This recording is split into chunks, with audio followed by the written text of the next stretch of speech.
Good morning, everyone. Welcome to this morning's proceedings. Before we continue, may I ask our religious leaders to offer prayers, please. Imam C, you have the floor. Assalamu alaikum. Waaw dafa mel ni lu dalee ko démb ba tey de ñu ngi doon ci métit ay suñ gune yu ñàkkoon ci weer bi fukki fanam ba léegi ñu ngi leen a gën a dollil ñaan ñi nga xam ne jiitu nañ yàlla jéggal leen ñu fi des te ñu nekk ay jafe-jafe yàlla may leen faj gu yaram seen yaram bi yàlla fajal leen ko may leen buntu yu ko mën a faj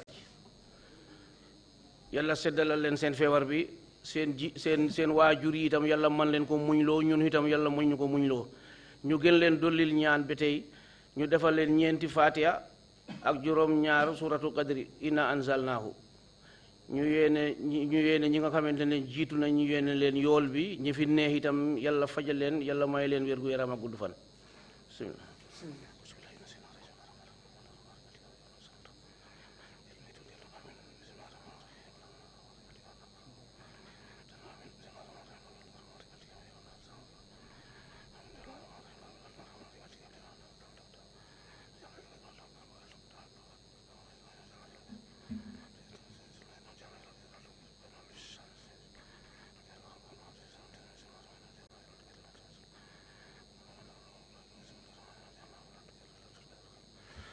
أعوذ بالله من الشيطان الرجيم بسم الله الرحمن الرحيم الحمد لله رب العالمين الرحمن الرحيم مالك يوم الدين إياك نعبد وإياك نستعين اهدنا الصراط المستقيم صراط الذين أنعمت عليهم غير المغضوب عليهم ولا الضالين وإن تستفتحوا فقد يكون النصر من الله فتح قريب وبشر المؤمنين بسم الله الرحمن الرحيم قل والله أحد الله الصمد لم يلد ولم يولد ولم يكن له كفوا أحد بسم الله الرحمن الرحيم قل أعوذ برب الفلق من شر ما خلق ومن شر غاسق إذا وقب ومن شر النفاثات في العقد ومن شر حاسد إذا حسد بسم الله الرحمن الرحيم قل أعوذ برب الناس ملك الناس إله الناس من شر وسواس الخناس الذي يوسوس في صدور الناس من الجنة والناس إن الله وملائكته يصلون على النبي يا أيها الذين آمنوا صلوا عليه وسلموا تسليما صلى الله تعالى عليه وعلى آله وصحبه وسلم تسليما سبحان ربك رب العزة عما يصفون وسلام على المرسلين والحمد لله رب العالمين.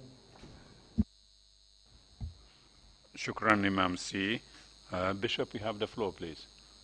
Thank you, Chairman. Praise, O praise our God and King, hymns of adoration sing. For his mercy still endure, ever faithful, ever sure. God of compassion and of love, God of healing, God of comfort and consolation. We call to your most holy name this morning hour, as we bring before you the victims of April 11, 2000.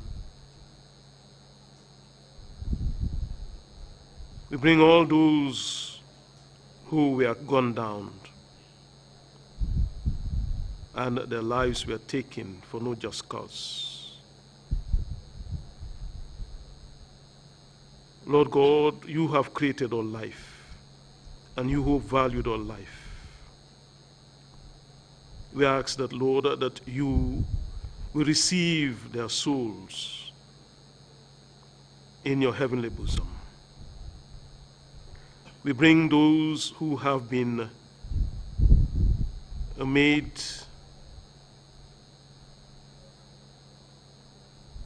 unable, or disabled rather, who have been made disabled for life. Those who are in wheelchairs, those who are using crutches, and those who have permanent sickness in their body. We bring all of these before you. Lord of healing, we ask that by your goodness and by Holy Spirit's power, you will stretch your healing balm of Gilead over each and every one of those. May you also bring solace to each and every one of them, to soothe their pains at this moment.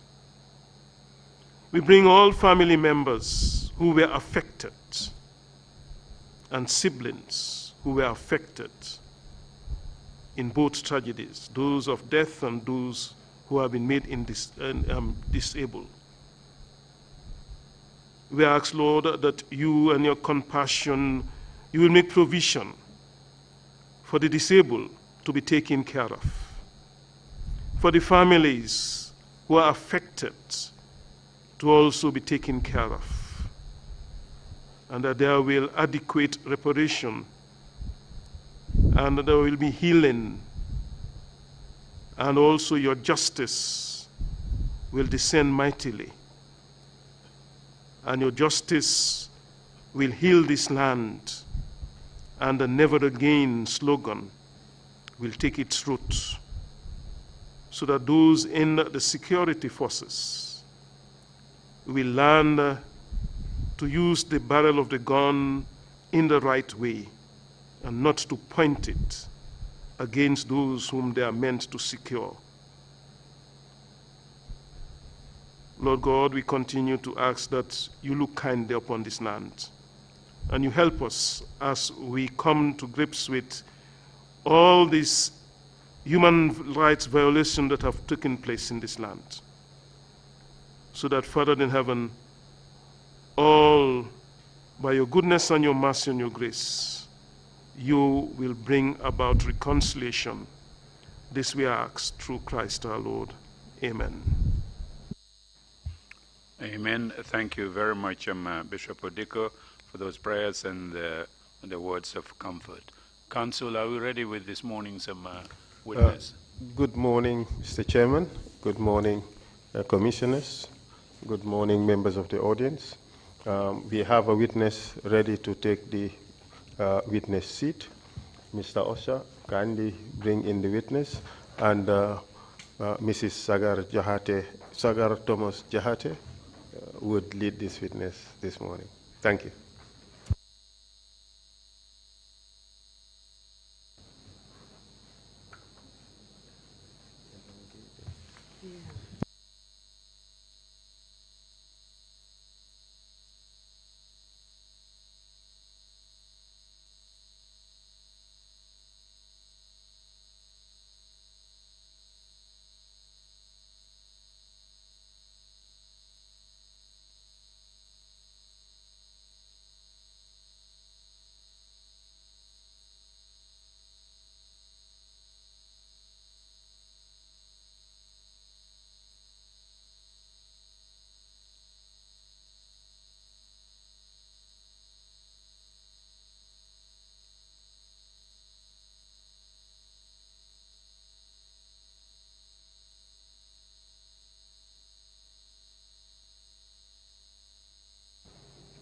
I, Muhammad L.K. Bojan, I, Muhammad L.K. Bojan, CRG, do swear that I'll speak the truth, I will speak the truth, the whole truth, the whole truth, and nothing but the truth. and nothing but the truth. So help me God. So help me God.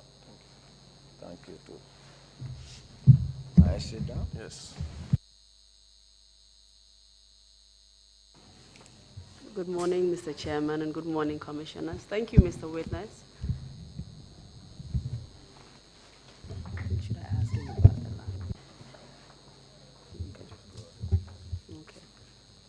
Good morning, Mr. Witness. Good morning. Okay, are you ready to proceed? Yes, ma'am. Are you going to speak in the English language? Yes, ma'am. Thank you. You can speak in Mandinka language if you prefer. It's your choice. Yes, I can speak Mandinka too for the benefit of the people outside. Some of them will not be able to speak in English. Would you prefer to speak in Mandinka? It's your choice.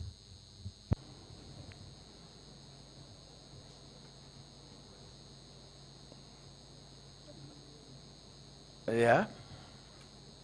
Very well. Then let's speak in Mandinka. Okay. All right. Thank you, Mr. Witness. Can you please introduce yourself to the commissioners and tell us who you are? Good morning, the Commissioner of TRRC. Assalamu alaikum. My name is Muhammad L.K. Bojan, CRG. Ntomu Muhammad L.K. Bojaneti, CRG. I was born at Sukuta Nguluta Sukutale on the first day of January 1942. January Karo Telefulo 1942. Can you kindly give us just a brief summary of your educational and professional background, just in brief? I start my schooling at Sukuta Primary School from standard 1 to standard 4. Then I transferred to Serakunda School from standard 5 to standard 7. And then I proceed to Latrikunda Junior Secondary School, where I completed my schooling.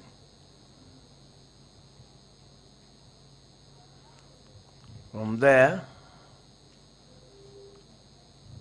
then I went to my parents.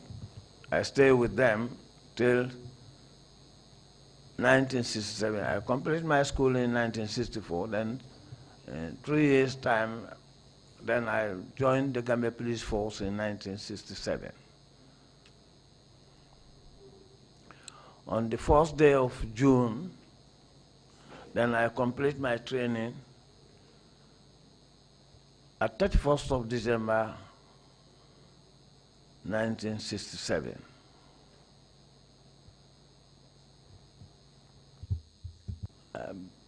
After my passing out, I was posted at Banjul Police Station,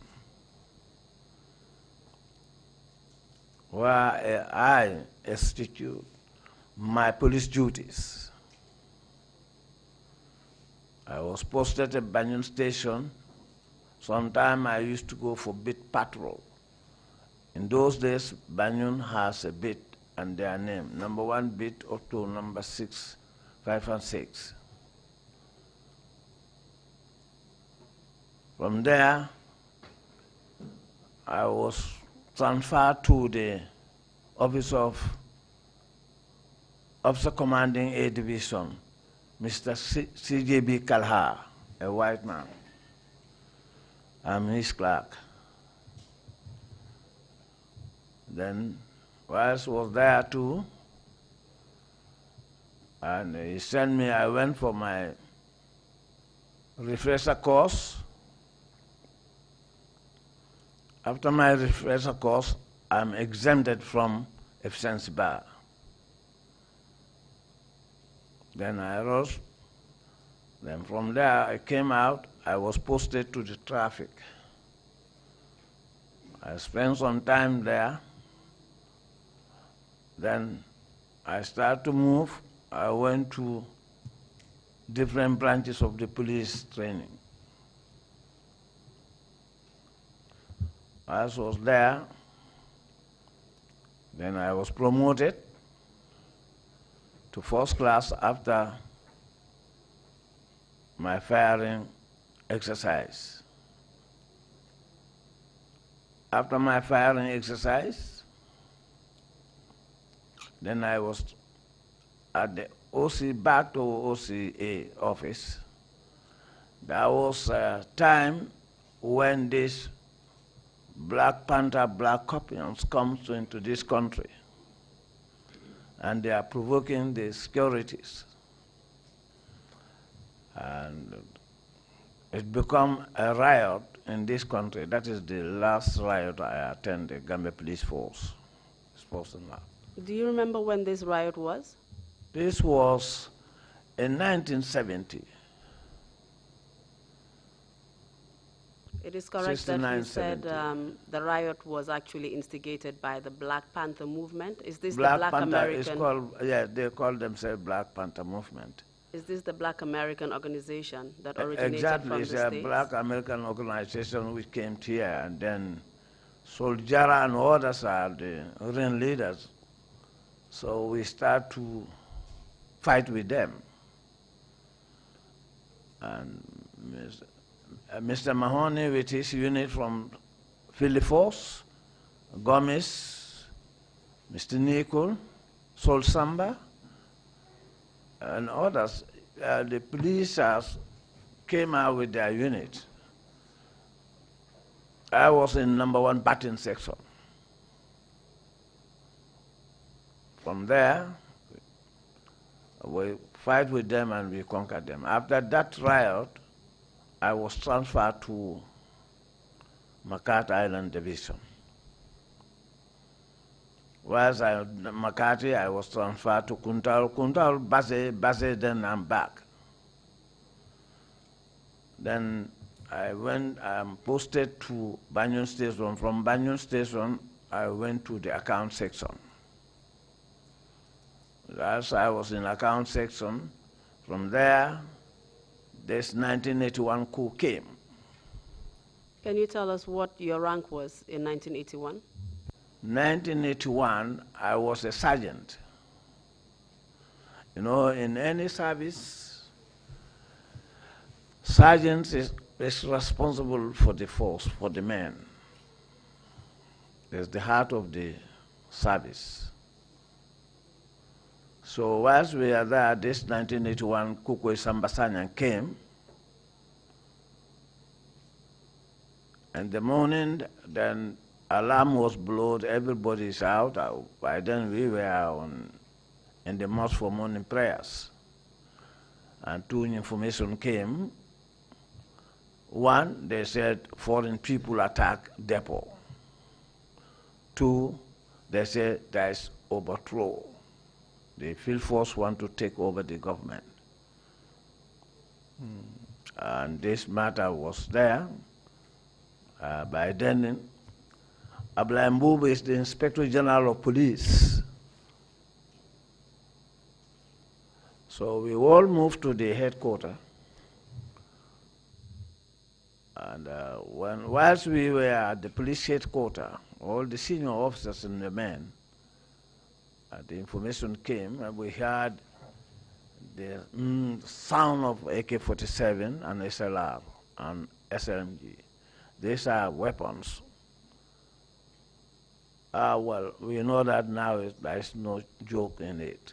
Yes. Mr. Bojang, can you just kindly just move forward from 1981? Just tell us in brief what happened so that we can move on to later years. Okay, in 1981, we insisted that Kuko Sambasanya will not take government. We insisted under the command of IJK Tambajang.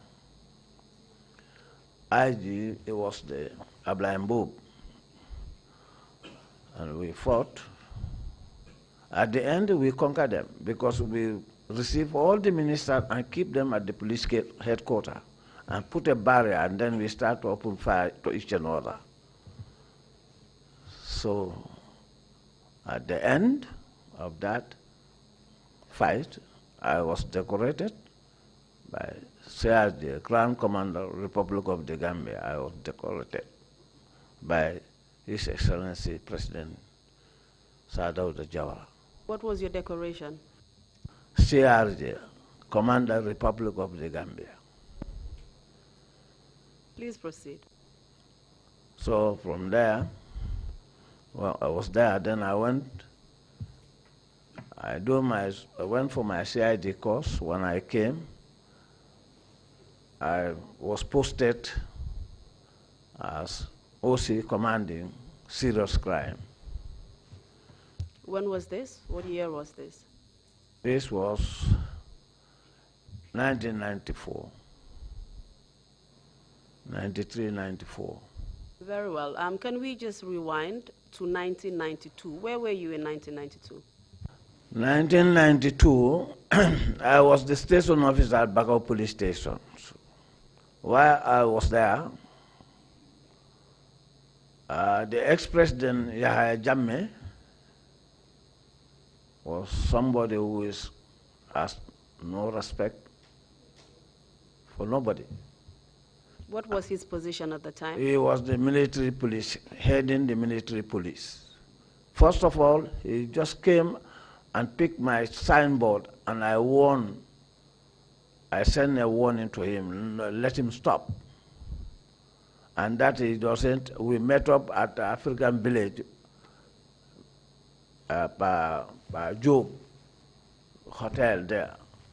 When we meet up there, he told me that I am provoking him. I said, yes, who are you? Then we fought. I conquered him there.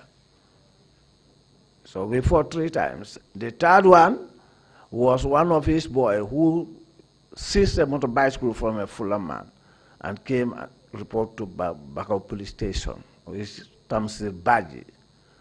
So I asked my men, if they go out and saw this motorbike, let them seize it. Who was Tamsir Baji? He's a Zandam officer. Working on the Yahya Jammeh at the time? Working on the Yahya Jammeh. So my men went to traffic checking. They came across with this man and they arrested him, bring him. I said, okay, obtain a cautionary statement and voluntary statement from him and charge him for section 245 and 252 of the criminal code. And which they did.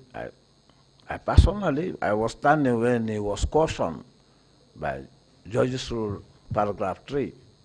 I was there when my men are doing that. Then I say, let them place him in cell. You want to resist. I say, force him there. If you commit an offense, we deal with you. So it's outside. So from there to rules on the matter, it was 1992 first month when I lead the prayers to my personnel for first month. Then I went to bed. Between the hour of 01 hours to 02 hours, Sabu Sise knocked my door. Then I wake up, and then he told me that NSS officer was standing nearby. Who was He Sabu said, Sise? Sabu Sise, I think he's still with the Gambia Police Force. I don't know whether he's in Bakau. I don't know where he is, but he's still in the Gambia Police Force. Was he working with you at the time? Yeah, he was with me. He was on night duty then. So he came and told me that this NSS officer says that one of the dangerous rebel enter, now is staying at Kachikal. So, you know, the NSS didn't have power for arrest because they are there for subversive act against the state.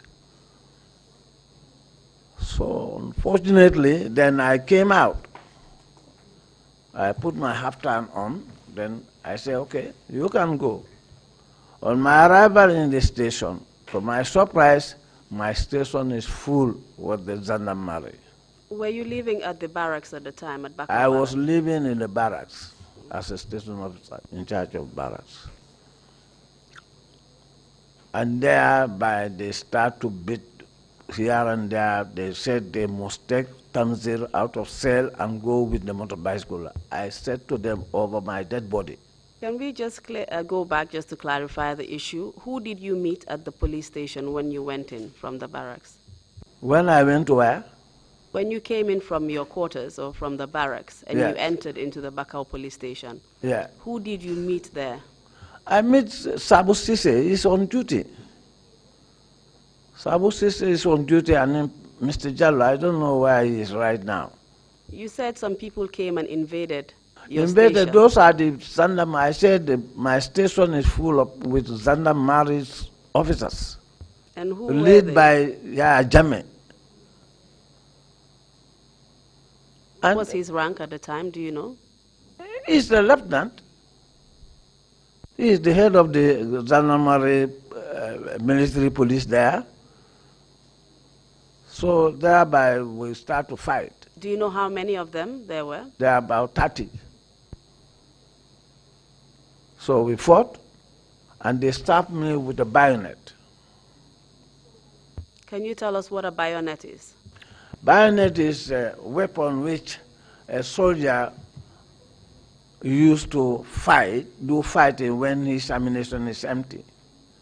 You can able to take position and fix the bayonet and stand fighting position. Is the bayonet similar to a knife? It's a sharp weapon. You stab and then you stamp, take it off. Do you know who stabbed you with the bayonet? I don't know. It's my back here. I was stabbed here. Then blood is pumping out. Is it correct that Yaya Jammeh was leading the men who stabbed you? Well, I cannot say because it's among them. There are many. I'm alone.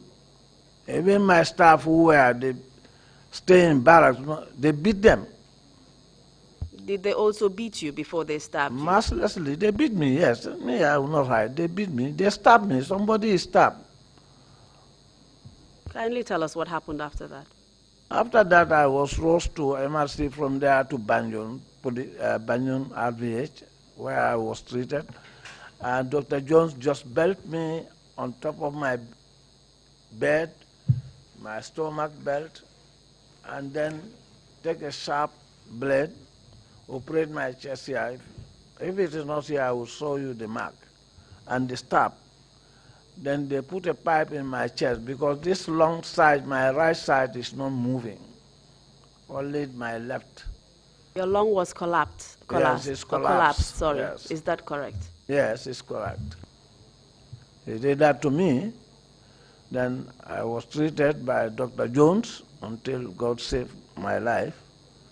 I thank God on that. How long did you spend at the hospital? I spent 1 month plus there. I'm lying down at hospital, in the hospital rather. Did you eventually recover? I recovered. Did you report the matter to the authorities? What did you do This about is a it? concern for the state. It's a state concern. It's a state concern because I want to revenge. I'm telling you, Council, I was a marksman. The whole Gambia police force and army, the whole servicemen, they know me. I want to revenge because I have sufficient ammunition with me. Anybody I target you, I will get you. I'm a marksman. So what did you do? What did you do? What eventually happened? Then the government takes step. They made a parade, we identified them. And did anything happen to Yaya Jammeh and his men? Well, not too long, about that time, what my IG told me, because they found Mr. Riley was on leave, Mr. Suso was acting as an IG, then they called Mr. Riley, the late Riley, to come up. Are you referring to the late Sidney Riley, the IGP I'm talking at the to time? Sidney Riley. He was on leave by then. They recalled him back and he resumed, and then they took up the matter. So later, I was informed by Mr. Riley, Sidney Riley, that they're going to ban the Zanamari in this country. Let me be patient. Very well. Let's move on to 1994. Okay, 1994. Where were you and what was your rank or position at the time? Okay, in 1994, by then I was the commander serious crime, staying at Banjul Police Headquarters. As I was there once, in the morning, every day I have to receive information from control room. What happened in the country? Where is the control room, or what is the control room? It's police information room, where all the stations have to report there. What type of crime you got, so that in the morning I will collect that and take it to the Inspector General of Police, who will in turn go and inform the head of state what happened in the country. On one fine day when I received a call that the Secretary of State for Finance involved in a motor accident. Can you tell us where you received this information? From the control room. On my arrival, my station officer came to my office and informed me, which is for the Minte.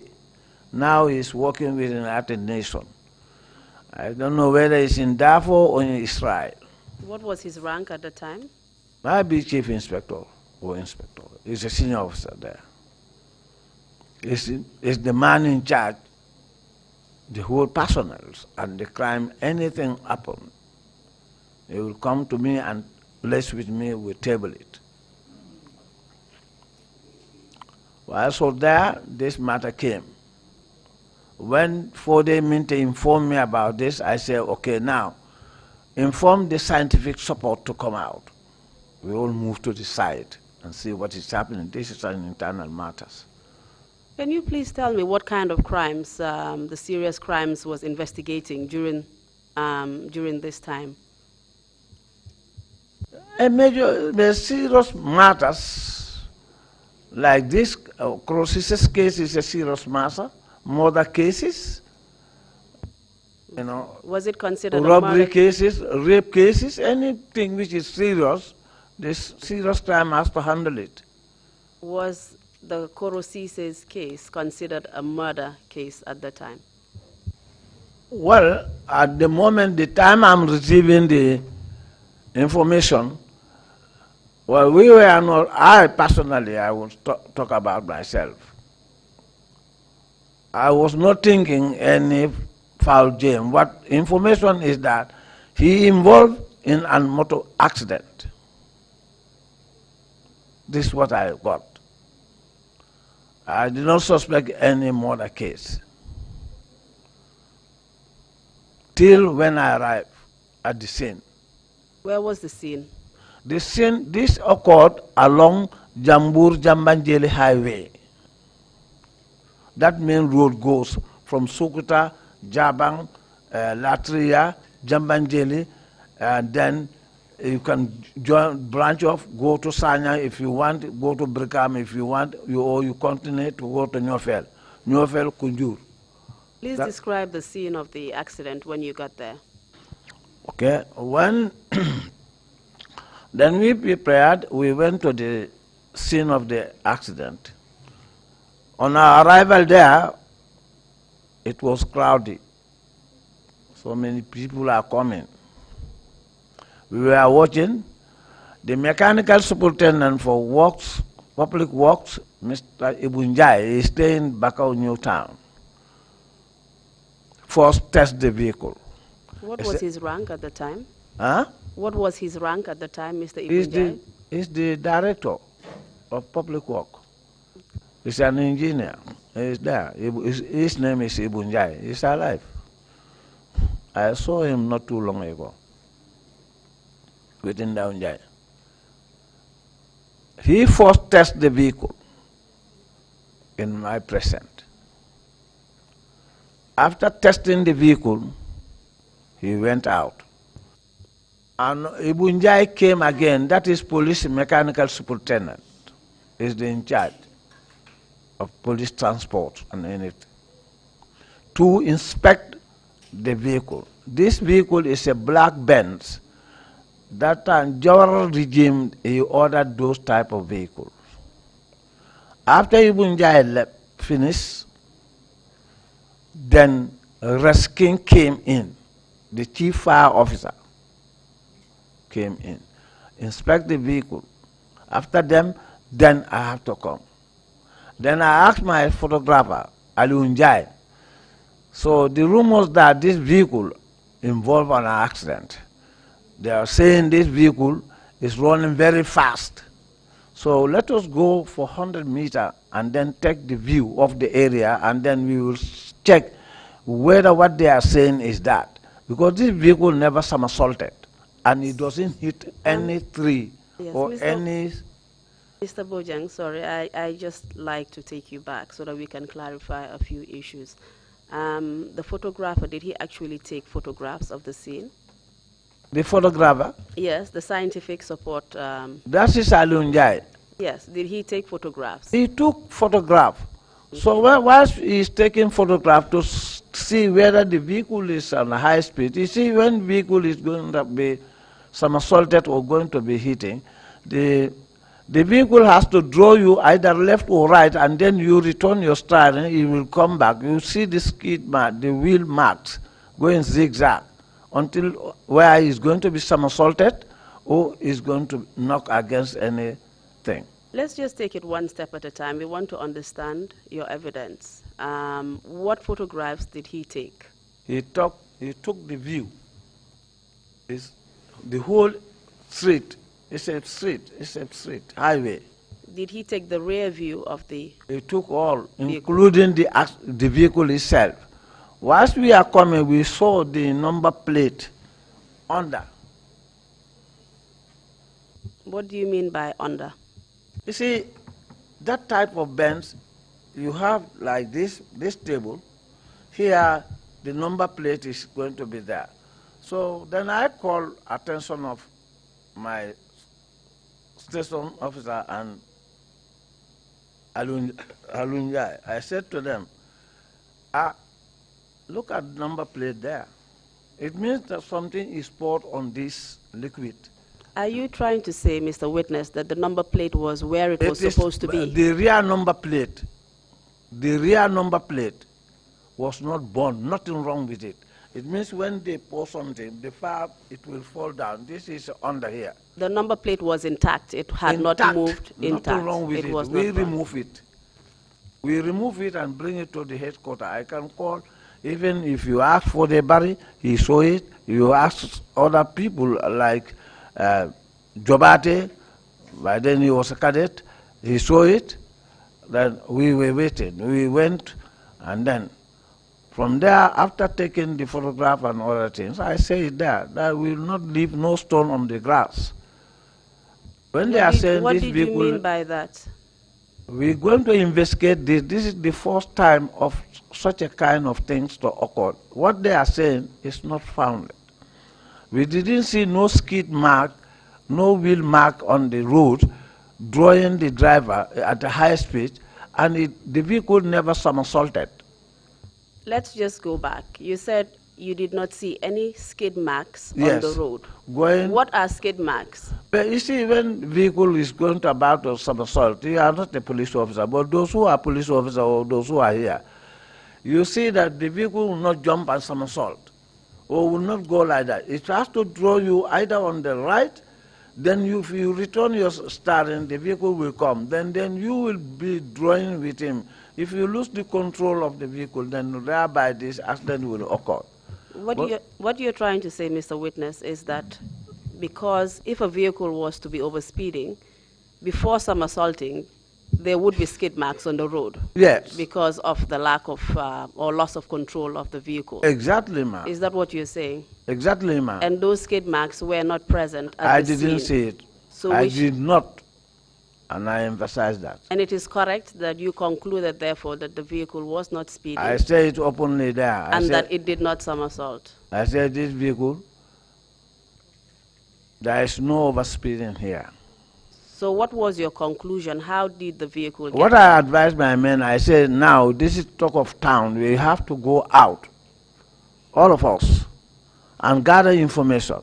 I say, now, you know, as a CID, there is three ways of information. Either you get information by inquisitive, or by voluntary, or by buying and selling.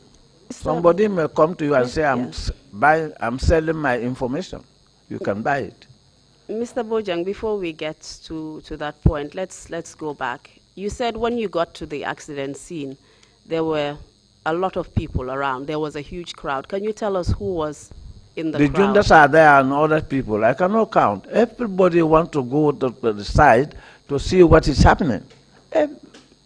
Unless and until you don't have. You know, Gambian mentality, when small thing occurred, or especially this is the first in my lifetime to see that kind of things. The junta members were present. Yes. Who amongst them was present, please? Give me their names, their ranks, and their positions at the time. Who is absent is this man. Only chairman is absent. All of them are there. Even Peter, I saw Peter is putting a long sleeve. On his left hand side, I don't know what is it, but I saw bandage there. I said, this is it. Okay. Do you know, do you have an explanation for the bandage that was... No, I don't have any. I have a suspicious, because I'm gathering information from the crowd there, what people are saying, and what is happening.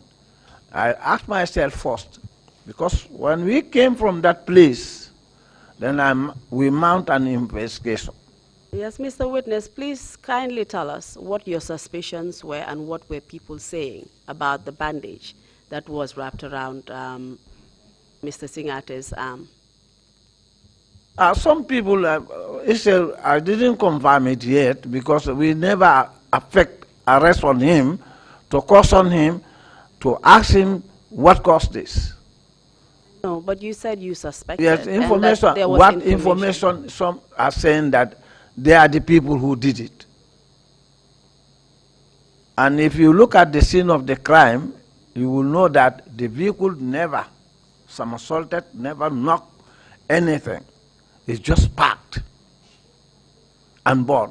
How can that be possible? Let's just take it one step at a time so that we can be clear. We're on the subject of Peter Singate's arm that was bandaged.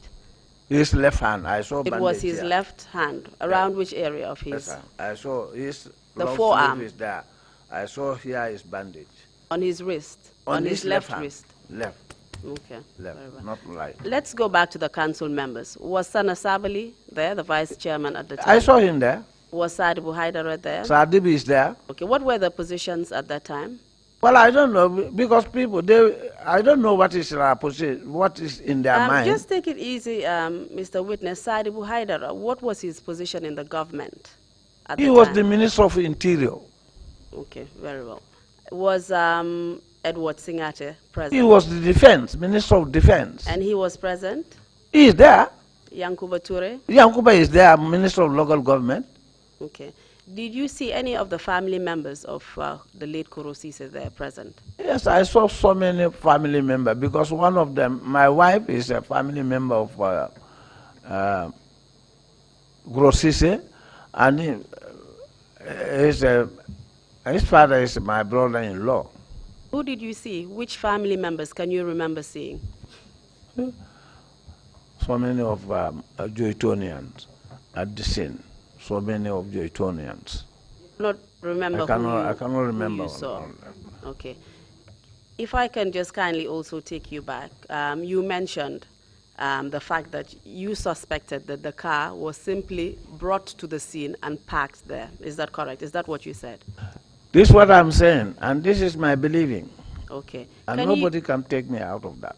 Just to clear matters as well, can you just kindly tell us, by way of repetition, how what conclusion did you draw as to how the car was actually burnt? How did it burn down? I think you said something about it burning down. Can you just tell us what your conclusions were or what your suspicions were as to how the car burned down? Okay, after when I left there, the scene, what's happened is that one NIA officer by name of Baba Sao,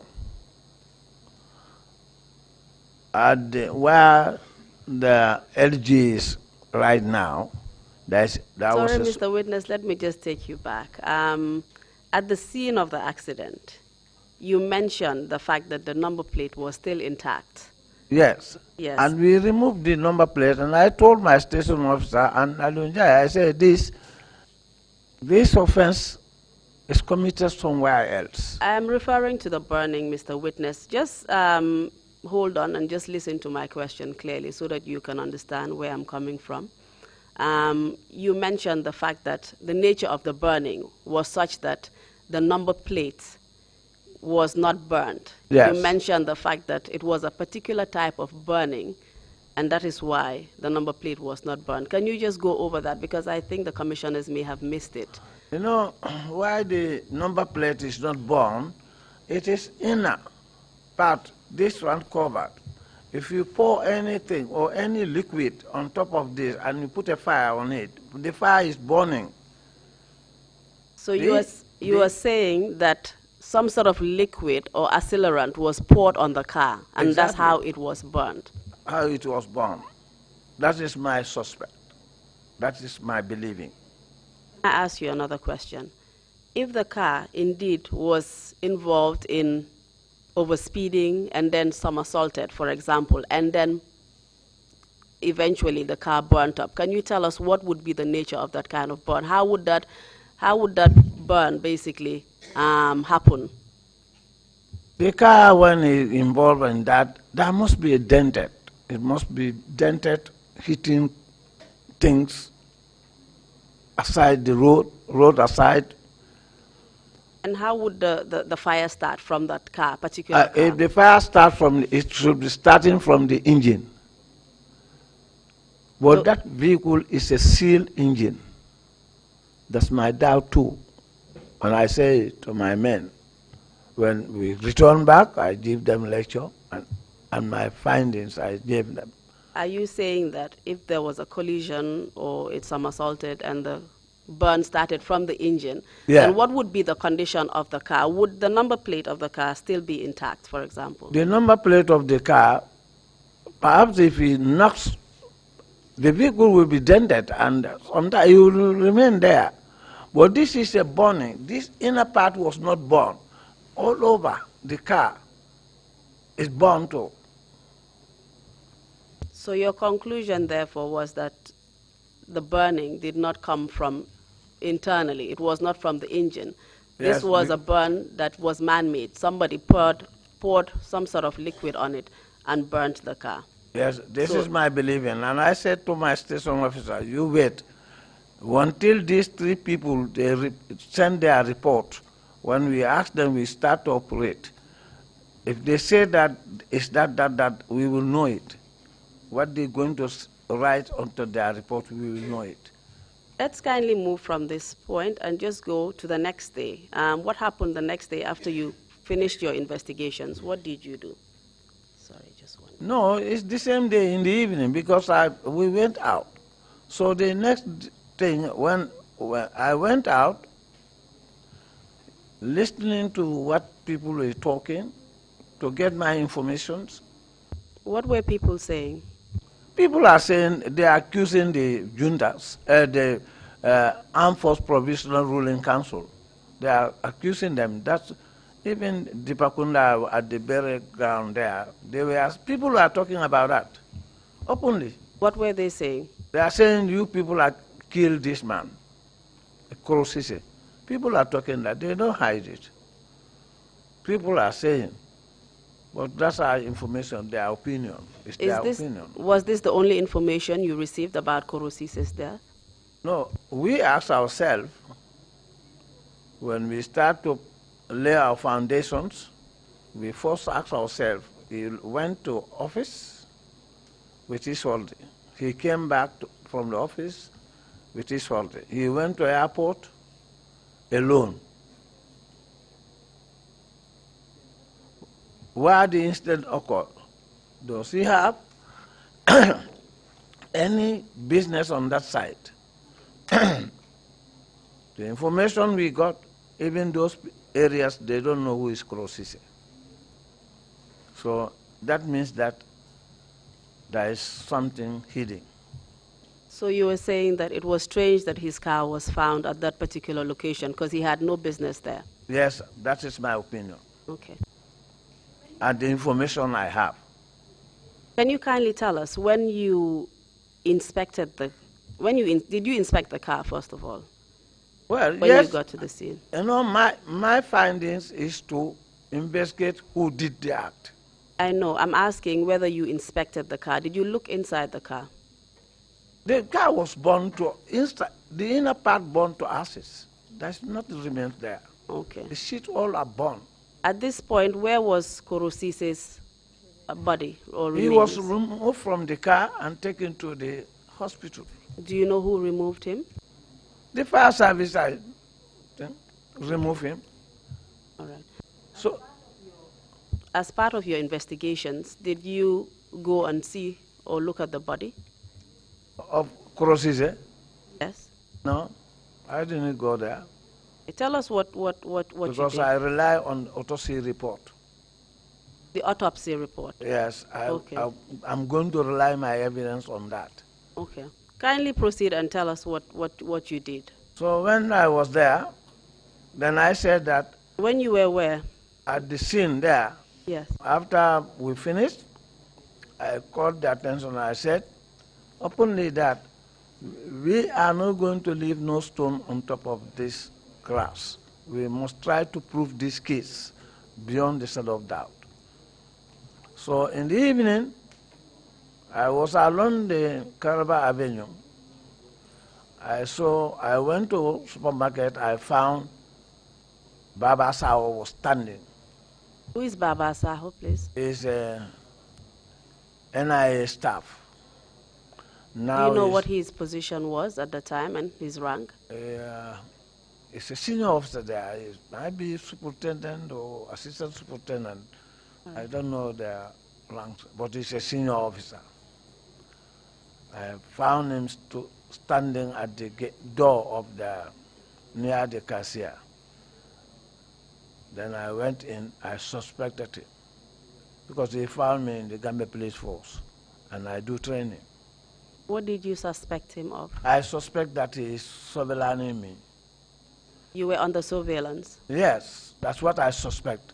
And I report the matter to his Director General, and I told him if he starts to surveilling me, it's going to be very bad detrimental to him. So what did he do? How was he surveilling surveillancing you? You know, I said that we're going to prove who did this. without fear or favor. So whilst I scattered my men so that each and everyone could come with your information and I will discuss it. So I found him at the supermarket. Then I went to supermarket, like this pillar, then I put the pillar between myself and him, and then go down. The supermarket attendants, they assume I'm a criminal or I want to do something. Then I moved to other side, stood, then I start to look at him.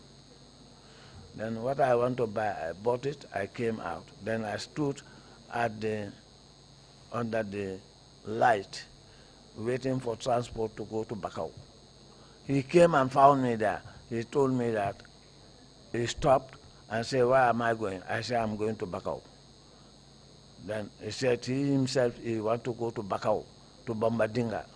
But he doesn't know where Bambadinga is. I said, okay, I will take you there. Where was Bambadinga? It's a bar and restaurants behind CFAO supermarket. So I took him there. Moment we all alerted from his car, and he locked his car. He entered into Bambadinga. Then I ran away. I went through Sanyankunda. I went to police station. I stand under the mango tree inside the fence. Then he came. Later he came. I saw him enter there. And then he went to my side, and then he came back. And when he left, I went to the station and I asked them, what this man asked you? They said, he asked us a name of somebody we don't know at Fajara. I said, thank you. This is what I want to know. Did you suspect that he was looking for you? I assume he is looking on me. I assume that he's looking at me. So, do you know why he was surveillancing you, or why you were under surveillance? What I suspect, because we know each other, they know that case, if I follow it, I'm going to prove it. The Gambia police force, we know each other. And do you know each and everybody where you specialize is there. If you come to the fraud, you go to Fordebari, he will tell you. When you come to crime, you can see me, you can see Pambai, you can see others. We all are specialized in certain subject. They know that in crime, if I'm coming for that, by pleas of Allah, Allah give me that knowledge. I'll prove it. Kindly tell us where the NIA then got its instructions from. Their instruction? Yes. NIA, they got direct instruction from their Director General to the President. They have no business with nobody. They are very powerful. When he came, they do amendment in their degrees and bring their powers is not to arrest, but now they have power to arrest, power to detain, power to investigate. They give them all necessary powers, which is even not in law. Very well. Can we move on from that point? What happened afterwards? Did anything happen to your family at this point? Did you do anything in relation to your own family? My family? Yes. After that, the door break, and the following morning I went to office. From the office I went to Sambaba, the Director General of NIA, and I warned him about this. I said, we are investigating this case. We are waiting the chairman, who is the Armed Forces Provisional Ruling Council, is the chairman, is the command-in-chief of all armed forces. This is an internal matter. We are waiting for him. By then, Jubrin Juf was the IG. When Jubrin Juf was moved, FRI Jame came in. Let's just go back. After you noticed that you were under surveillance by Baba Saho, did you do anything in relation to your family? No, I asked my family to be vigilant and move. I moved them from the house I'm staying. I sent them, my family, to go home. Why did you do that? No, I know when I'm going to be attacked. If it's going to be cause my death, then my family will escape. So you felt you were under threat? Did you feel you were under threat? Yes, I know, but it's nothing. In any time as a CID officer, you are under threat because criminals are looking after you. You are looking after the criminals, and they are looking after you. And any attack you are attacking them, they can kill you. Did you feel that your family was unsafe where they were, and that's why you moved them? Yes, I feel that at that place my family should not stay there. So far I'm coming to hit certain things which may cause anything. Okay. Kindly tell us what you did in relation to the case after this. After? You moved your family, you went to After see I the moved my director of family, I NIA. continue my gathering information. We are tabling. I'm informing the IG, and then when Jubrin Juf was moved from the office, FRI Jame took over. We were there, and surprisingly, he came and told me that, yes, this case, close the file. The chairman said you close the file. I said, for what? He said, this is what he have. I said, okay, we are not going to close it. We're going to put it sunny die. Then I called the attention of my station officer. If he is here, you ask him, he will tell you. I told him that one day or the other, whether I will be in this world or not, this case will be investigated. This is it. Okay. Kindly tell us, Mr. Witness, the reports that were due from the fire service, from the Department of Public Works, and the police mechanical unit. Can you tell us whether you received? I'm sorry, just hold on, Mr. Witness, so that our speeches don't overlap. Just hold on so that I can finish, and then just take some time before you respond. I just wanted to know whether you actually received these reports before you were asked to close the file. As a CID man, You mentioned it. that reports will come in after we arrested the suspects, obtained their cautionary statement, then we will try to ask the mechanical superintendent to give us feedback to see which section of the law, because we are trying to build a prima facie case against the suspect. So in that case, we did not have any report from Ibunjai, one, that is Public Work Director General. Ibunjai, the former Inspector General of Police, by then he was not an Inspector General of Police. King, too, was a fire officer, but he became as Inspector General of Police. We did not receive nothing. From medical, I did not receive any autopsy report from them, because we are waiting until you arrest and then you charge, you have evidences, you can go and demand that and bill and send your file to Attorney General's chamber for legal advice. What about the photographs that were taken? The photograph is remain just at the... slowly, Mr. Witness, please allow me to finish my questions. Okay. Before you answer, you need to take a short time because the interpreter is also interpreting in the background. Okay. If we're going too fast and our speeches are overlapping, they will not be able to interpret properly to the audience. So just take it easy and just wait for my question. The photographs that were taken by the scientific support officer, did you eventually get them? I did not receive the photograph yet. The photograph is with the photographer. It's intact. That one is working directly under me. When we need it, he will go to the lab and prepare himself, and bring the negative attached to it. Where is the photographer? This was a long time ago. The photographer is late now. It's Alunjai. Yeah, the question was whether you had these photographs at the time when you were compiling your file. Did you have the photographs? So were they part of your file or not?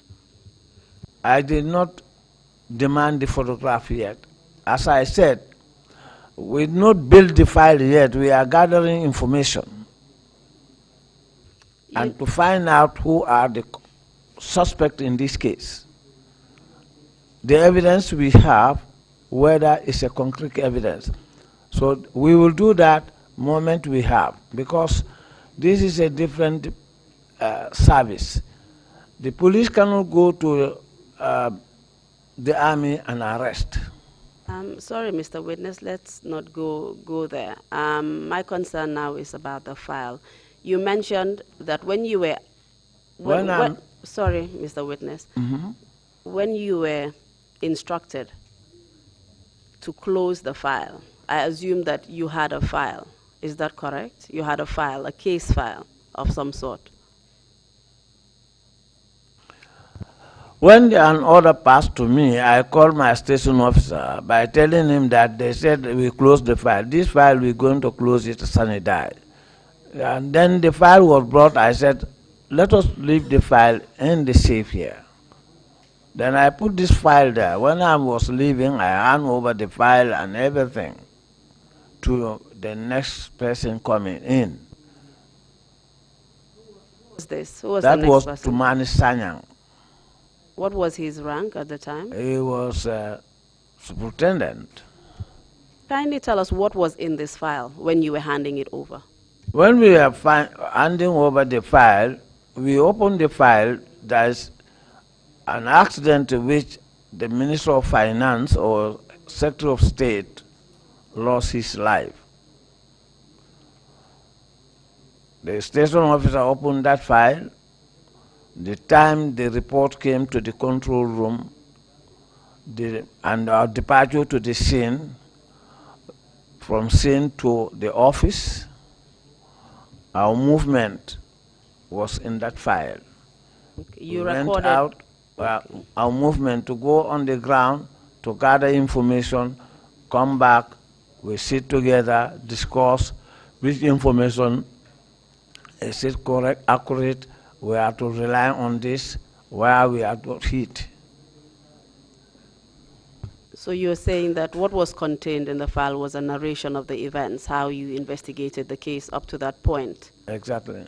What happened to the number plate? The number plate that you removed from the... just slowly. What happened to the number plate of the car? I said to you earlier that we removed the number plate and brought it to the police headquarters. I said to you that there are people who saw that number plate. If you call them to this commission here, they will confirm it. Yes, they saw the number plate lying down there. Mr. Witness, we do not know who these people are, and I don't think you meant... just slowly allow me to land, please. You took the number plate from the scene. Who did you hand it over to when you went to the police station? The number plate, I put it on top of, behind the building, the story building there. There is a flat, small building there. On top of it, we put it there because we did not have an exhibit store where we can keep it in there. If we have an exhibit store, it will be there. I placed it, but this is why I said, by then, Fodebal was not transferred to NIA. He was among those people who are they are investigating too. Sorry, that's not clear. I don't understand, Miss. Can you just repeat what you said? I said, the number plate, when we remove it, we came with it and put it on top of that small building, behind the story building, the police headquarters. There is a small building there, we place it there. We do not have exhibit store. Like other places, we have exhibit store, you pack everything in exhibit store. I understand. When you were asked to close the file, you mentioned that you handed over the file to the person that was taken over from you. Yeah. You did not mention that you handed over the license plates. No, I hand over the file to this, but number plate I don't put it there because it's lying down on top there.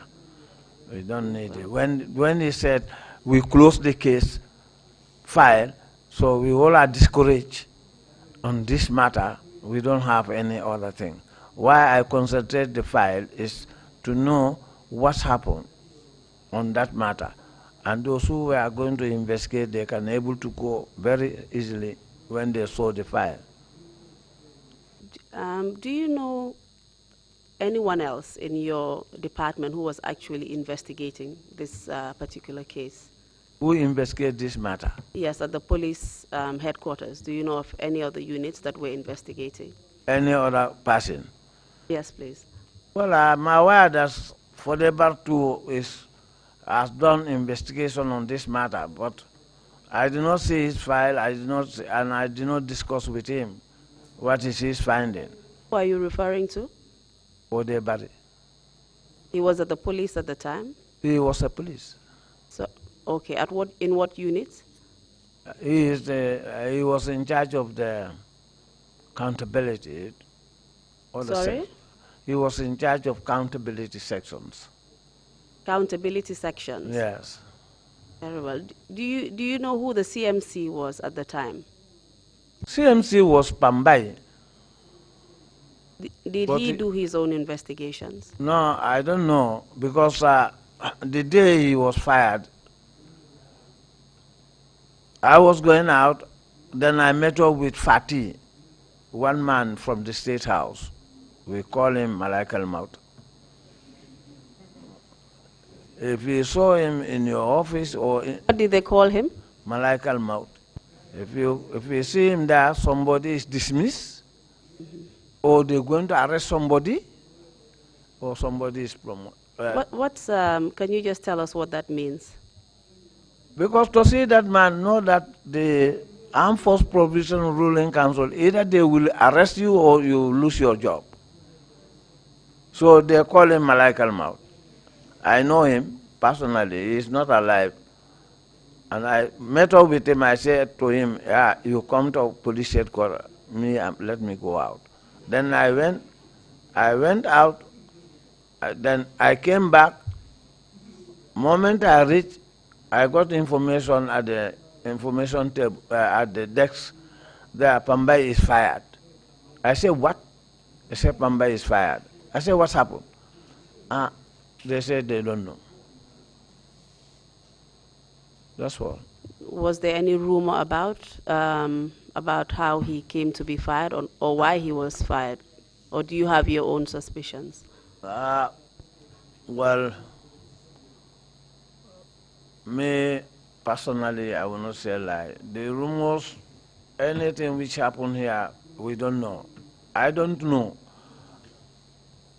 So many things we are saying, but I don't know.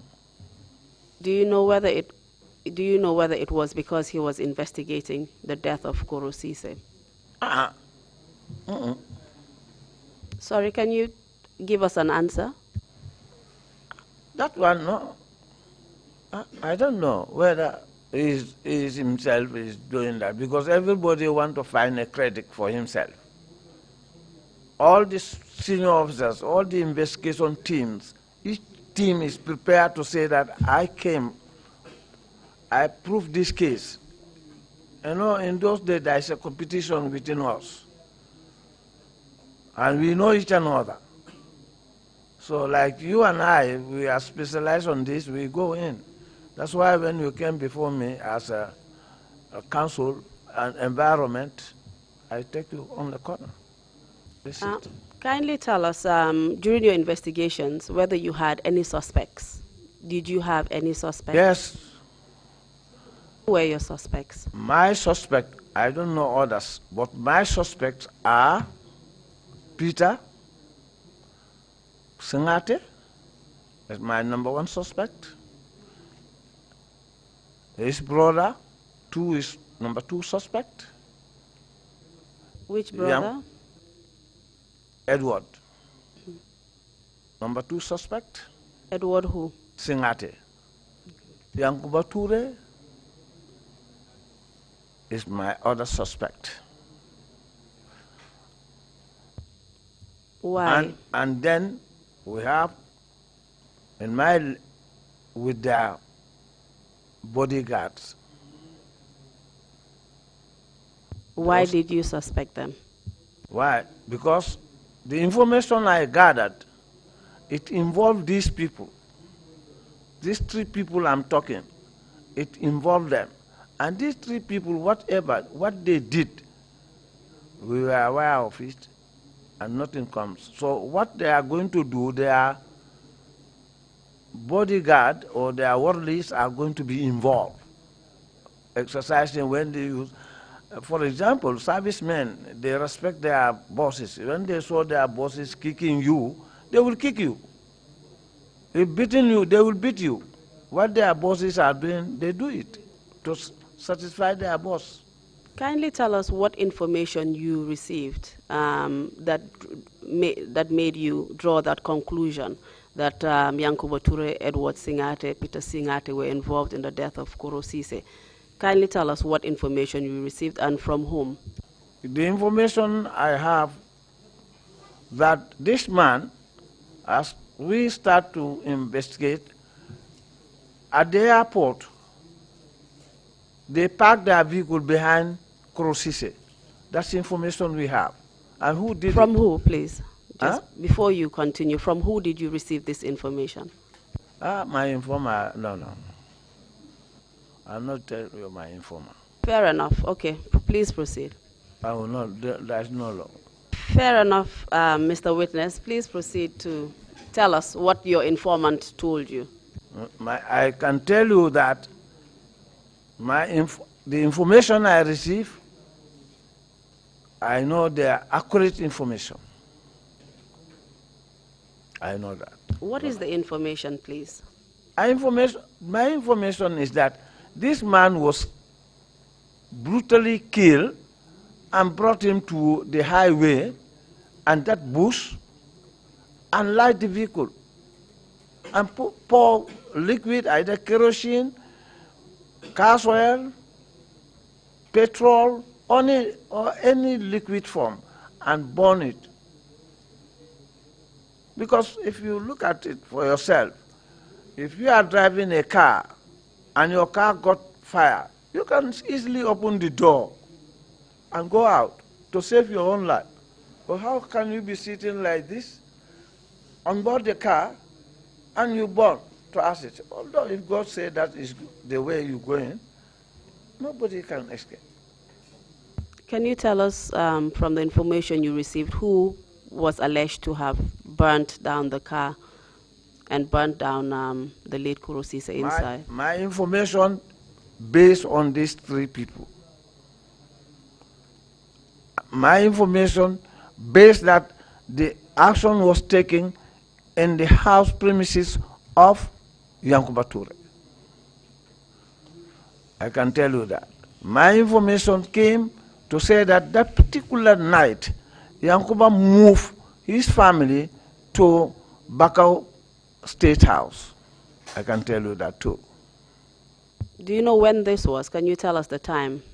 This happened after departure. No, I mean, what year, what date? Do you remember? Oh, I said 2005. Was it in 1995? 1995.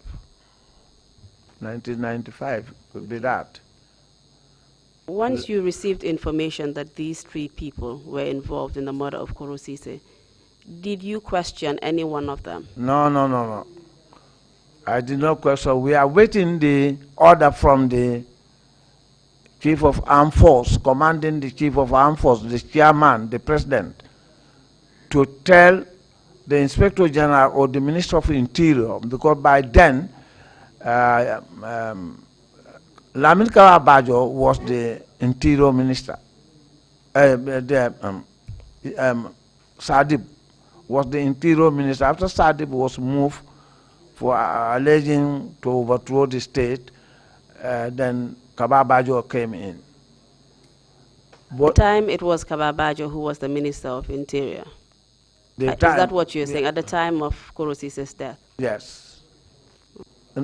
No, yeah. This Kabao,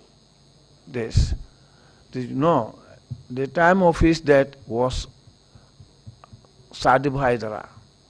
Was not Crosses, because Sadib was at the scene. And they went to convey this man. He was not according to my information, he was not at the house of Yankuba Ture, but he was at the scene where the incident occurred, as I said. Do you know whether the Ministry of Interior or the state led any investigations into the death of Koro Ceesay? No, I don't have contact with the Minister of Interior. It's only the IG who has contact with him. Any information, I will pass it to the Inspector General of Police, he will pass it to him. Can you tell us whether there was any public announcement made on the death of Koro Ceesay? Yes, my station officer came and said to me that the PRO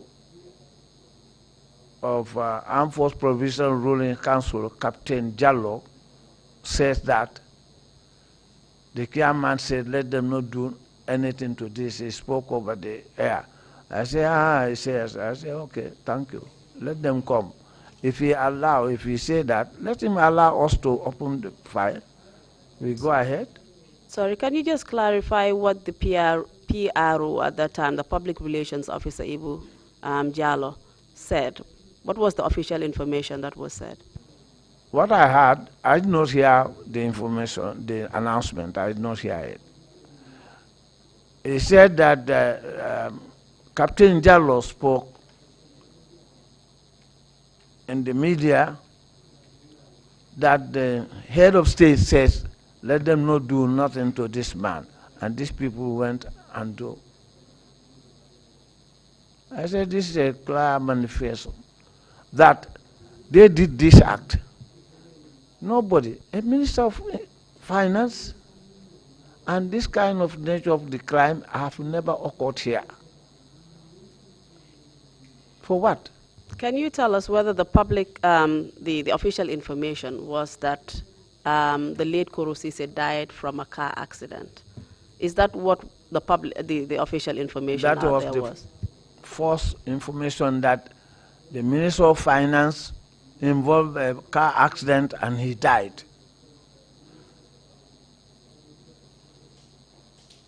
Apart from that announcement, was there any other announcement that was made after that by the government about the death of Koro Ceesay? Me, I do not listen to that. Do you believe that Koro Ceesay actually died from a car accident? Koro Ceesay was killed somewhere else, and then they came and cooked that plan, and their plan cannot go. Their plan is premature, too much. Even an infantry CID knows that cannot be up. Mr. Witness, did you receive instructions to actually investigate this case, the case of Koro Ceesay? Did you receive official information to actually investigate it? Or did you take it upon yourself as OC Serious Crimes at the time to investigate? Okay, you know, when a crime occurred, it has been reported in the church office. It's the duty of the police officers to inform the CID. CID will come out with their scientific support. Fingerprint, photographers, they will come, the lifters. They will go to the scene.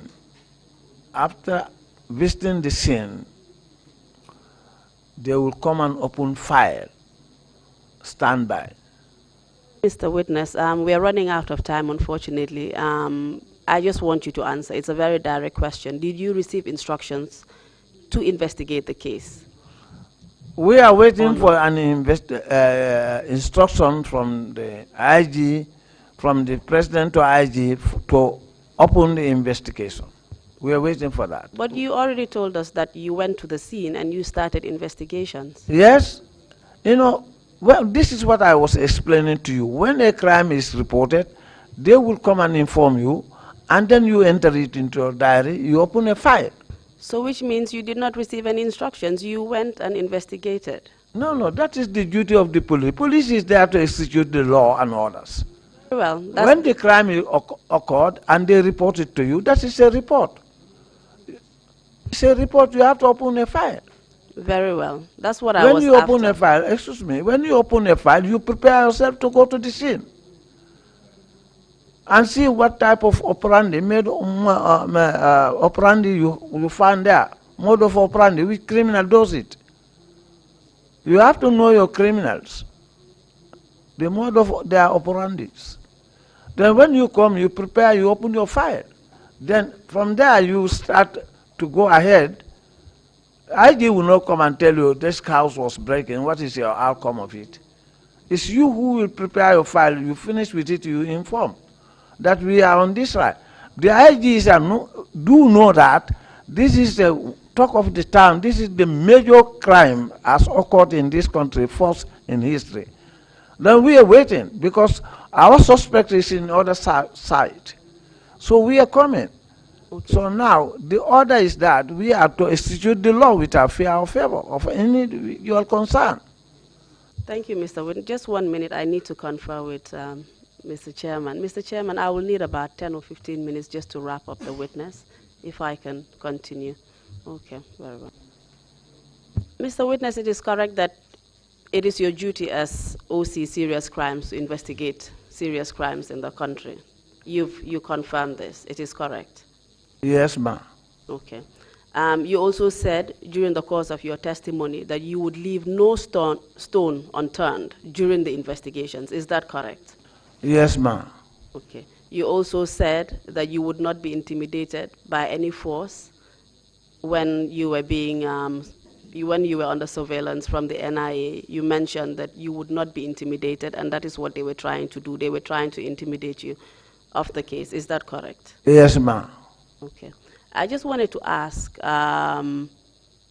when you were asked to close the file, why you decided to close the file, having taken it upon yourself to actually investigate the case and basically to start investigations and to find out what happened to Korosise. Why did you decide to close the file when you were given instructions to do so? Well, you know, it's a shock to me. They waste my energy preparing myself for coming out because I thought I will come to prove my case beyond the shadow of the doubt. Other side too, they are talking, they will come up. So when he said, the chairman says, close the file, I'm collapsed. So I have no way. Are you saying that you had no other option but to close the file at that point? Yes, I said to my station officer, I said to him that this is what is on the floor, but let us keep this file. One day or the other, whether I will be in this world or not, this case will come. This kind of brutal matter, killing, must stop in this country. So why did you not take it upon yourself at that point to actually continue investigations if you felt so strongly about it? No, I'm working. This is a service. I'm working according to orders. I cannot force myself to do something. If the state says stop, stop. What power do I have? I don't have any other power. Did you, after the investigators at the TRRC contacted you, did you make any efforts to... I make an effort. I haven't finished my question. I haven't finished my question. Please listen to the question. Did you make any efforts to locate the case file that you had handed over, as well as the number plate that you had left on top of the roof at the building? Did you make any effort to locate these items? I said I made an effort. I went personally for myself to the police headquarters, and I contacted the officer commanding serious crime. Then from there, I went to the crime management coordinator, Mr. Sar. I said to them, search your area, and this file must be out. What were he said to me, Sar said to me, the commission asked him for the autopsy report. I said, me, I want the file. This is what I told him. The following day, I went, I couldn't find him there. I went there 3 times, I couldn't meet me. I did not go. But I went to the officer commanding serious crime and I said to him, I said, check your handing over notes and let me see the file itself. And then he showed me his handing over in the computer. I did not see. He saw only other matters, which I know. That is one of the ex-army officer whom I'm the arresting officer too in that case. Well, I found him with the pistols.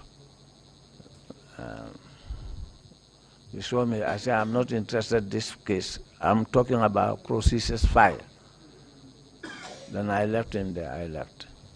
So you're saying that you have not been able to locate the No, case I file cannot. or the number plates that you took Number from the plate scene? I checked on top there. I couldn't see it. Very well. Thank you very much, Mr. Witness. That's all for you today. Thank you very much, Mr. Chairman. Thank you. Too.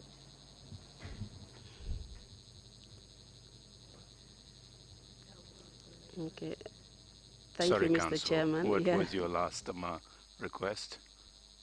Thank you very much, Mr. Chairman. That is all for the witness for today. If the commissioners would like to ask any questions, you have the floor. Thank you. Thank you very much, Counsel. Thank you very much, Mr. Bojang, for your testimony. Commissioners, if you have any questions, Manyima, Commissioner Bojang, you have the floor. Commissioner Bojang. Chief Bojang, what was your reason of collecting the number plate from the scene to the office? I beg your pardon? I said, what was your reason of collecting the number plate to your office? My reason of removing the number plate to establish a prima facie case against the suspect that the vehicle, the crime does not commit where the vehicle rests. I want to prove that it's intentionally and deliberately born this young man to assist. That's why I removed the number plate to take it to police headquarters to so that this number plate, if it's the real, the car was born, the fire must start from the engine to go to back.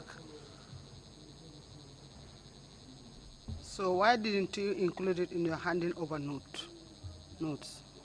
Because nobody, why I did not replace it there, because me personally, when I said stool down, after you do the job and you hope you are coming and then somebody discourage you onto that.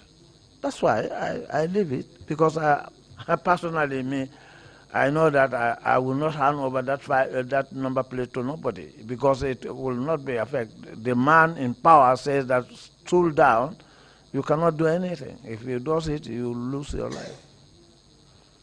That's why I not. He said, put it down, I put it down. Thank you, ma'am. Thank you. Commissioner Carr, you have the floor, please. Thank you, Chairman. I have a couple of questions. The first is, do you know what happened to the vehicle later? The vehicle will leave it there. I personally will leave the vehicle there. Nobody needs the vehicle. Again, me, I do not need it. Because the vehicle is directly under the Director of Public Work. That is Ibunjai. The second question is, at the time, did you get the autopsy report? And what did it say, if you did? No, Commissioner, I did not receive the autopsy report yet, because I would demand the autopsy report when I compile my file. Then I will know what I'm saying, then I will put my things in place. Final question is, you said you noticed some, in Peter's left hand, if I got you right, a bandage. Did you notice anything unusual in the other council members too? No, what I saw, because his name was called, according to information I'm receiving, and I saw his long sleeve here. I saw his hand here. This hand here. I saw bandage here go inside.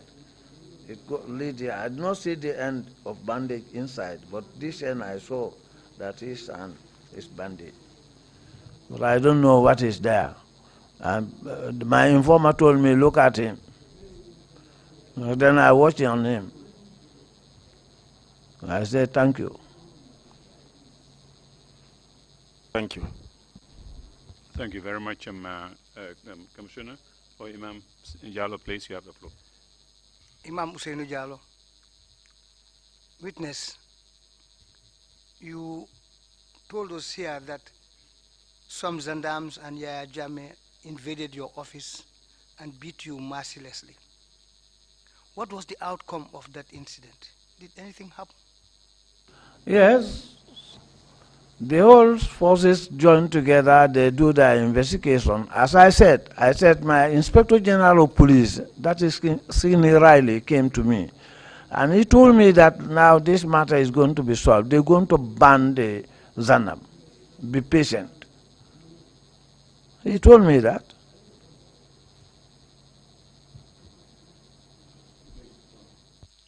It seems Yaya Jammeh has always been a very indisciplined officer. What would you ascribe to his continued existence in the armed forces of the Gambia? Who would you blame for it? Commissioner, you see, Yaya's attitude is not complimentary according to the rules and regulation of service. A serviceman must have a discipline, but this man didn't have any discipline. Whatever he liked, he would do it, and he make himself as a hero. During his tenure in the office as a Zanam officer, he has a problem with police all the time. So the information we are hearing, police are preparing to fight with him, to do anything, because that's why one of the police officers beat him mercilessly at Denton Bridge. Baba Fofana beat him mercilessly at the Denton Bridge.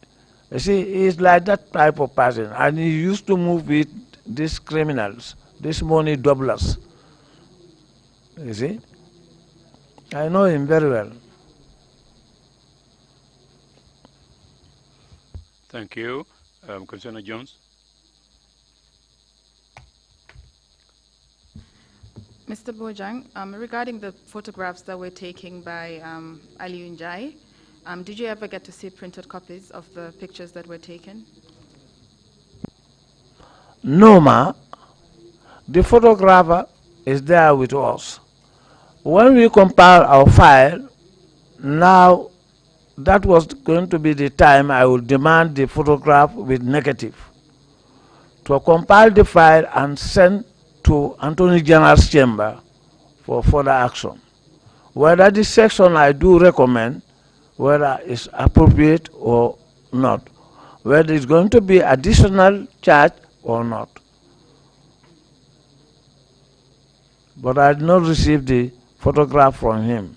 We are waiting the last order, go in, the military police will arrest, come to us, we tell them we want A, B, C, D, bring them. When they bring them to us, we'll caution them on judge's rule and charge them for the offense, obtain their custodial statement and charge them for the offense. And if they want, let them call, because it's a very serious crime. And we have to call an independent witness to say that they are not tortured or induced or any other thing. They speak of their self independently. Nobody harassed them. Okay. My second question is, who became the custodian of the pictures? Was it part of the file that was handed over to SAR, or did the police maintain or retain the pictures as well as the negatives? Repeat your question. Who became the custodian of the pictures that were taken? Because you handed over the file to Mr. SAR. were these pictures part of the things handed over, or at least the, what do you call it? The custodian of the Film. picture will be the photographer himself. He's the man in charge. You know, we scientific support, we have photographer, we have fingerprint and footprint lifters. So these are the organs the CID has to move with. So the photograph, the moment you need, you tell him that I need the photograph now. He will go to the lab and send it to you with the negative. Then you take it, put it in the envelope. He will put it in the envelope and then bring it. You put it in the file. You have to send that with the file to the AG's chamber for legal advice. So that means up until the time you handed over the file, these pictures were not received by the police? Yes, ma. Even the mechanical report, I did not receive it from 3 of them. The fire officer, I did not receive that. The autopsy report, I didn't go to the RVA to take it. The photograph, I didn't take nothing. Because you cannot take those people when you don't have your file yet. You didn't have cautionary statement and voluntary statement, or the witness statement. You have to get all this before you demand this. We are waiting the last order, go ahead. Because it involved a serviceman, different. And at that time was a crucial time. We know what happened 1994, 22nd July, and 11/11, we call it 11/11, 11th day of November 1994. The servicemen, if you ask them, they know. We know what happened 11/11. Who are these people? We know them. Thank you. Commissioner Samba. Yes, Commissioner Samba. Mr. Bojang, No. what I wanted to know is, the time you were launching this, you were doing these investigations, these 4 juntas, are they among the date you were doing this? Whether they are? Among the scene where you were doing that investigation? You know, I saw them, I saw them at the scene. I saw Edward is there, Peter is there, Yankuba is there. I saw them. And when I went to Dipakunda, when they were praying the Korosise, people were talking. I saw Peter, Edward came with his car and then entered. Then I stood aside watching on them, watching their movement.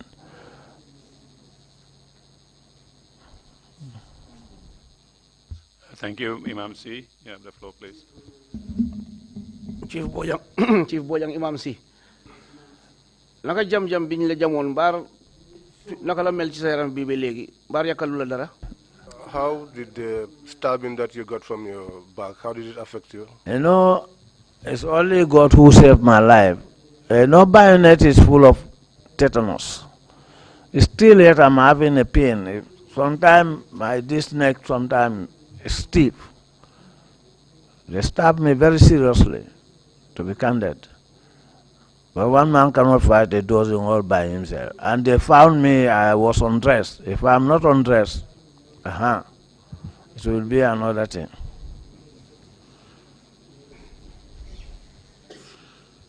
Thank you. Bishop, you have the floor. Sorry. My Korosise biñ ko fekke ci auto bi.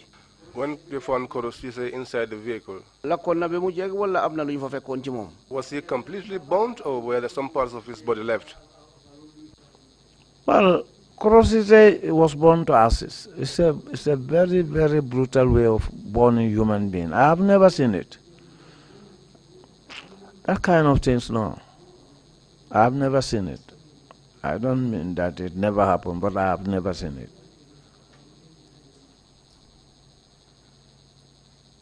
Thank you. Bishop, you have the floor, please. Thank you, Chairman. Chief Mohammed L.K. Bojang. Now, given the fact that you had series of problems with Yaya Jammeh when he was a military policeman, how did you felt when you heard that he had overthrown the democratic government of Sir Dawda Jawara at the time? Thank you. I personally, I blame the security themselves, because I ever account the same thing in 1981, and we insist that they will not take over. Although they took over in 1981, Kukwe took over the state house, but he never took over. All the ministers are with us. We are firing. If these people took over, Captain Suarez is standing at the bridge. The bridge will be, we're going to have another bridge, but not that bridge. No, it's something which they cook. Because all the servicemen, we all heard that there is going to be a coup, because President has to seize all the arm from the police. Police were empty hand. That's why they are succeed. Otherwise, they will not succeed. This court decide that they will going to take over. That's why.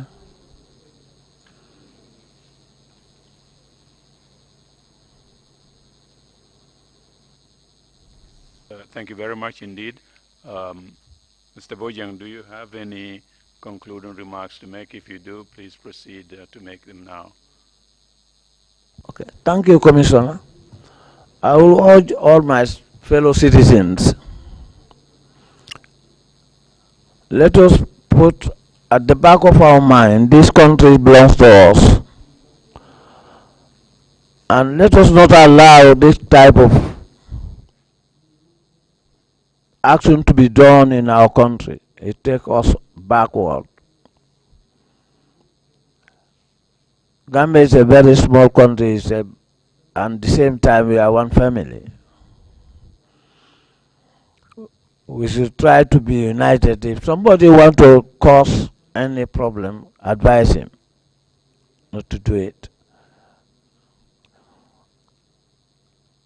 Going to the 22 years ruling in this country, if you multiply, you divide, you subtract, and you add, you know that Gambia has gone backward.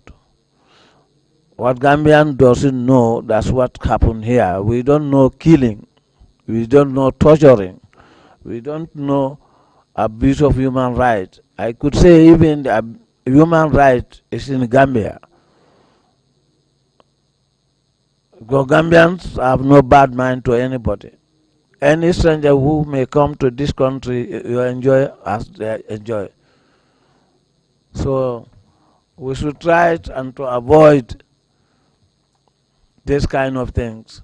Because according to information we gathered, it's because of the budget speak, the man want to deliver and they don't want it. That's all. And this is a war. We come here, we're going. We should try to be united and keep peace and tranquility within ourselves. And so far this country is known as a smiling coast. We maintain that word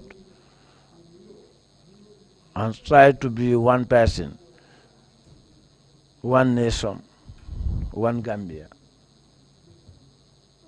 I advise all my colleagues, judiciary, and the people of Gambia to be one person. The money is for exchange. It's nothing. It cannot make you to bigger, cannot make you to smaller, cannot make you taller, cannot make you shorter. Where you are, it remains you there. So whatever God give you, you take it. And we must put our back of mind that God feed us. Nobody can feed you. When you have that, it's finished. What you aim for yourself, you aim that for your fellow citizens. This Gambia, so we lose a Gambian like Krosise. What he should do for his country, he failed. For what? For the world. What benefits have they got right now? Then I thank Almighty God, I thank the Commission, what they are doing to reveal the truth, and the truth is the name of God. And I do say it during my tenure in the office. They call me bombardment. I say you release the truth as a missile bombardment, whether your mother, your father, or whosoever. Don't look face, don't look eye, don't look hand. Say the truth. Don't look face, whether the person is beautiful like my colleague, counselor, don't look at it. Whether his eyes ball is white red, don't look. Proper hand mean property. She has no property. Nobody has property. Who has property is only mighty God who can give you. So if you have these three things, you're free. So I thank you all for you people to come and say the truth. People will come voluntarily to say the truth. Say the truth. What happened is happened. It happened. We should not do it again, and we should forgive, but not for forget. Because I will not forget what Yahya Jammeh did to me with his men. 30 men attacked me. You see. So for that reason is that I thank Almighty God and His Prophet. I thank you all, and I thank my counselor. Thank you. Thank you very much, Mr. Bojang, for those concluding remarks and for wise words. Thank you so much for your testimony as well. We are going to suspend our agenda meeting until 2:30. The next witness would be ready for the beginning of the afternoon session. Council, if there isn't any other point, we would adjourn the meeting until 2:30. Yes, that's all, Mr. Chairman. Thank you. Splendid. Thank you very much. Meeting is adjourned. We come back at 2:30.